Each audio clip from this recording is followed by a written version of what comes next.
မင်္ဂလာပါမိတ်ဆွေ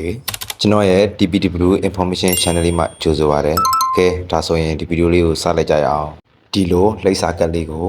PET APP အသုံးပြုပြီးလုပ်ပြပေးသွားမှာဖြစ်ပါတယ်။ပထမဦးဆုံး PET APP ကို download ဆွဲထားမှာပေါ့နော်။ကျွန်တော်ကတော့ download ဆွဲပြီးသားဖြစ်တဲ့အတွက်ကြောင့်တန်ဝင်လိုက်ရုံပါပဲ။မိတ်ဆွေတို့ကအခုမှစာတုံးမဲ့လို့ဆိုရင်သူက Gmail နဲ့ချိန်ရောက်မှာ။မိတ်ဆွေတို့တီးပြီးသားဖြစ်မှာပါ။ဒါတွေတော့ပြမနေတော့ပါဘူး။ပေါင်းလက္ခဏာလေးကိုနှိပ်လိုက်ပါနော်။ဒီလိုလေးပေါ်လာပြီဆိုရင်ပေါ်နည်းနည်းလေးဆွဲတင်ပေးလိုက်ပါအဲ့မှာကာလာ background ဆိုတာလေးရှိရပါတော့အဲ့ဒါလေးကိုနှိပ်ပေးလိုက်ပါကိုကြိုက်တဲ့အကြောင်းလေးရွေးလိုက်ပါတော့ကျွန်တော်ကတော့ဒီအဝါနဲ့လောက်ထားတာဖြစ်တဲ့အတွက်ကြောင့်ဒီအဝါလေးပဲရွေးရှင်းလိုက်ပါမယ်ပြီးရင်ဒီဘယ်ဘက်ဆုံးကတိုးဆိုတာလေးနှိပ်လိုက်နှိပ်ပြီးတော့ဒီလိုလေးပေါ်လာရင်ဒီအဲ့ဘောဆုံးက cross ဆိုတာလေးရွေးရှင်းပေးလိုက်မှာကိုကြိုက်တဲ့ပုံစိုက်ရွေးလိုက်ပါတော့ကျွန်တော်ကတော့ဒီမှာဒီ 60.9 ဆိုတာလေးကိုပဲရွေးရှင်းလိုက်ပါတယ်ဘာလို့ဆိုသူကကတ်လုံးမှာဖြစ်တဲ့အတွက်ကြောင့်သူက YouTube site ပေါ့နော်ဒီကောင်းလေးကပိုကောင်းတယ်ပေါ့အဲ့လိုလေးကြားလာရင်ဒီအောက်ဆုံးတန်းလေးက sticker ဆိုတာလေးကိုနှိပ်လိုက်ပါနှိပ်ပြီးရင်သူကဒီအဲ့ server လေးမှာပေါ့နော်ကိုကဘာဘန်ကတ်လုံးမှာလိပ်စာကတ်လုံးမှာလားပေါ့နော်ဘန်ကတ်ဆိုတော့သူကဘန်နာမည်ပေါ့ရေးလိုက်ပေါ့ကျွန်တော်ကဒီဘန် logo လေးထည့်ခြင်းတဲ့အတွက်ကြောင့်ဒီ server လေးမှာဘန် logo ဆိုပြီးရှာလိုက်ပါတယ်အောက်မှာဘန် logo ဆိုပြီးပေါ်လာပါလိမ့်မယ်နှိပ်ပြလိုက်ပါပေါ်လာပြီပေါ့နော်အဲ့မှာကိုကြိုက်ရပုံရွေးယူပြီးတော့တုံးနိုင်ပါတယ်အများကြီးပါအောက်တော့ဒီဆွဲကြည့်ပေါ့နော်အများကြီးကိုကြိုက်တဲ့ပုံရွေးချယ်လို့ရပါတယ်ကျွန်တော်ကတော့ဒီဘောဆုံးကပုံပဲရွေးလိုက်ပါမယ်မိတ်ဆွေတို့ကကြိုက်တာရွေးပေါ့နော်ကိုလိုချင်တဲ့ပုံဒီလိုလေးကြာလာရင်ဆိုသူ့ကိုတေးအောင်လုပ်လိုက်ပါနော်သူလက်လေးနဲ့လည်းဆွဲလို့ရတယ်တို့ဒီအောက်ကမြားလေးကိုဖြည်းဖြည်းချင်းတေးလို့ရတယ်သူကကိုကြိုက်တဲ့နေရာလေးပေါ့နော်ထောင်းလေးတစ်ခုခုထားလိုက်ပေါ့ကျွန်တော်ကတော့အဲ့နားလေးပဲထားလိုက်ပါမယ်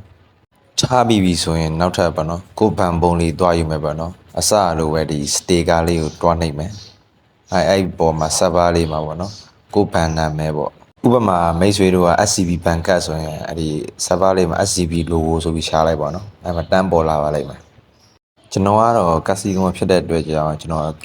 ဆိုပြီးရိုက်ချလိုက်ပါတယ်ပေါ်လာပြီပေါ့နော်ကျွန်တော်ကတော့ဒီ wine လေးကိုပဲရွေးချယ်လိုက်ပါတယ်အစပြောခဲ့တယ်လို့ပဲပေါ့နော်ဟိုထားခြင်းတဲ့နေရာလေးကိုလက်လေးနဲ့အဲ့လိုမျိုးဖြီဆွဲပြီးတေးလိုက်ရှုံးလိုက်ကိုစိတ်ကြိုက်လုံနိုင်ပါတယ်ကျွန်တော်ကတော့ဒီဘက်တောင်ကိုပဲထားလိုက်ပါမယ်ပြီးရင်ဒီအောက်မှာ edit photo ဆိုတာရှိပါတယ်ကိုပုံလေးကိုထည့်လို့ရပါတယ်အဲ့ background ဖြောက်ထားလို့တော့လိုပါမယ်ကျွန်တော်ကတော့ဖြောက်ပြီးသားဖြစ်တဲ့အတွက်ကြောင့်ဒီနှိပ်လိုက်ရုံပါပဲ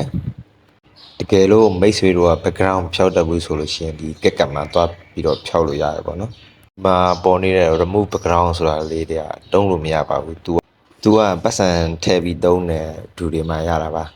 ဖြောက်လို့ရပါတယ် तू ကအဲ့ဆေးပုံဆေးလို့ချင်းဆေးလို့မရဘူးပေါ့နော်ကဲပုံလေးနဲ့ဖြည့်ပြီးပြီဆိုတော့ကျွန်တော်တို့စာရေးဖို့ပဲကြံတယ်ပေါ့နော်အဲ့မှာ test ဆိုတာလေးကိုနှိပ်လိုက်ပါရေးပြီးသွားပြီဆိုရင်ဒီအပေါ်ဆုံးအမှန်ချစ်လေးနှိပ်ပေးလိုက်ပါလိုတယ်လို့ချိန်ကြီးပေါ့နော်ကိုထားခြင်းတဲ့နေရာအောက်ကဒီ color ဆိုတဲ့နေရာလေးမှာလည်းပေါ့နော်ကိုကြိုက်တဲ့အရာပြောင်းလို့ရပါတယ်နောက်ပြီးဒီ sticker ဆိုတာလေးမှာလည်းကိုကဒီကြိုက်တဲ့အရာပြောင်းပြီးတော့စလုံးကိုလှအောင်လုပ်လို့ရတယ်ကိုရေးခြင်းတဲ့နာမည်ရေးပြီးရင်ဒီပေါ်ကမှန်ချစ်လေးနှိပ်လိုက်ပြီးရင်ထပ်ရေးမယ်ပေါ့နော်ဒါ note ဒီနေရာလေးကထပ်မပြောပြတော့ဘူးမိတ်ဆွေတို့လုတ်တက်မဲ့တို့ထင်တယ်ဒီလိုလေးပဲစလုပ်သွားပါ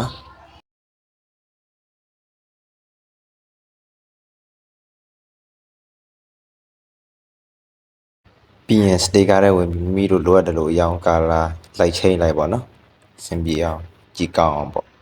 တွားရင် sticker တွေဝင်ပြီးတော့တို့ thank you ဆိုတဲ့ဟာလေးတွားယူမယ်လှဆင်အောင်ပေါ့မိတ်ဆွေတို့ကကြက်ရရွေးပါအများကြီးပါဒါဆိုရင်ကိုတော်လေးစင်ပြေနေပြီစပါးလေးမှာကျွန်တော်ရိုက်ထားတဲ့စာလေးကိုရေးလိုက်ပါအဲ့မှာကြက်ရလေးရွေးပြီးဒီလိုလေးလိုက်ချိန်ညှိလိုက်ပါတော့ပုံမိုက်သွားတာပေါ့ပြီးရင်အမှန်ကျလေးနှိပ်လိုက်ပါပြီးရင်ပိုကြီးကောင်းတော့အောက်က sticker တွေကိုတစ်ခုပြီးတစ်ခုပြီးဆွဲလိုက်ပါနော်အဲ့မှာ border ဆိုတဲ့အားလေးကိုနှိပ်လိုက်ပါပြီးရင်စင်ပီလိုလေးကြီးကောင်းတော့အောင်ပေါင်ခတ်လိုက်ပါနော်မိတ်ဆွေတို့ကြိုက်တယ်လို့အဖြစ်ချုံလိုက်ရှဲလိုက်အလုံးရပါတယ်ကြီးကောင်းလုပ်လိုက်ပါစိတ်တိုင်းညာလုပ်ပြီးတော့